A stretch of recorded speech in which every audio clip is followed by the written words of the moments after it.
Senator King. Thank you, Mr. Chairman. A meteoric rise.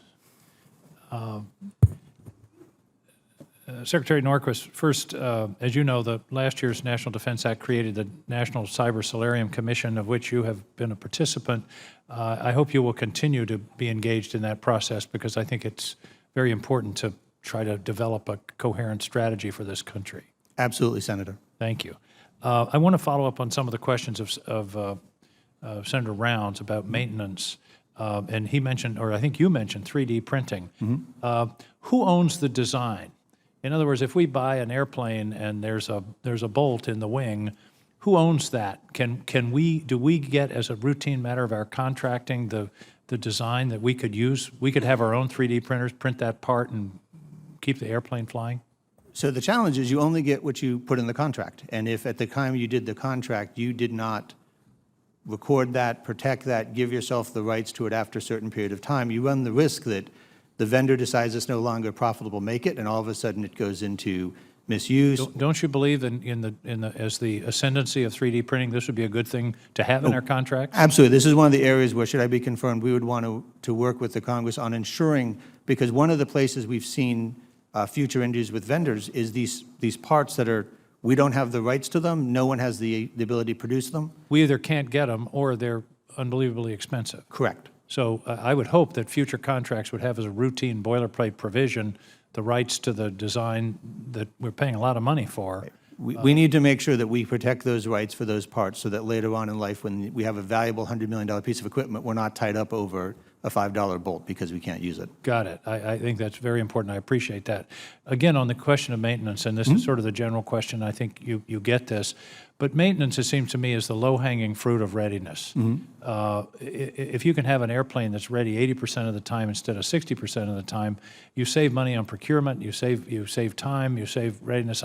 I really think maintenance is an area that deserves a really substantial amount of attention in the Navy, the Air Force, the Army. My sense is that we have a lot of equipment that's not used and useful right now because of failures of the maintenance system.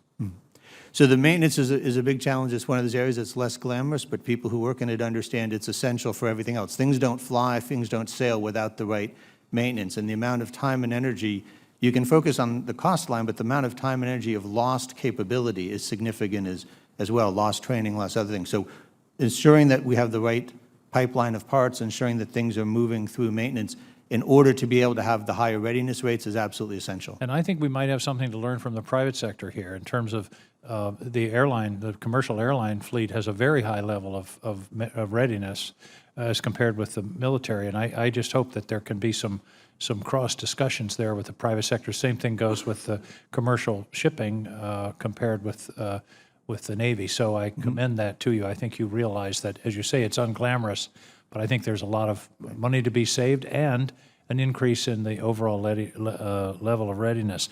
A different topic. The chairman mentioned in his opening, there are now some 16, I've heard various 16, 17, or 18 civilian positions empty in the Department of Defense. I hope you will do everything in your power, along with newly minted Secretary Esper, to deal with that. We need top leadership at the Pentagon.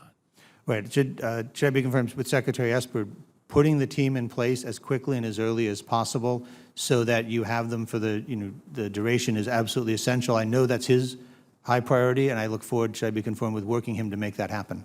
I would hope that there would be a specific plan.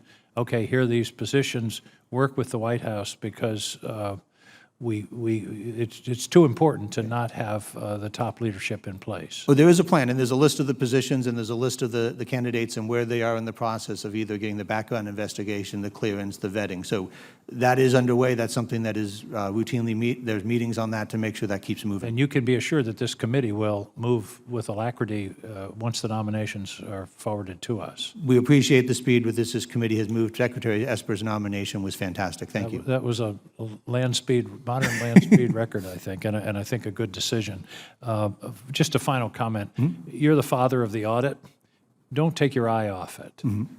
You've got to have a lot of other responsibilities, but this is one of the most important. Again, it's not very glamorous, but one of the most important missions that the department has it's important to us to be able to reassure our citizens, our constituents, people of Maine in my case, that we're paying attention to where the money is going and that we have a handle on it. So please don't lose focus on the audit.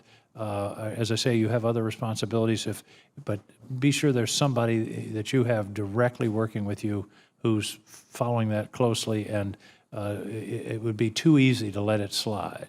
So, Senator, you have my assurance, absolutely. As the deputy is the chief operating officer, they are the user of the types of things that come out of the audit.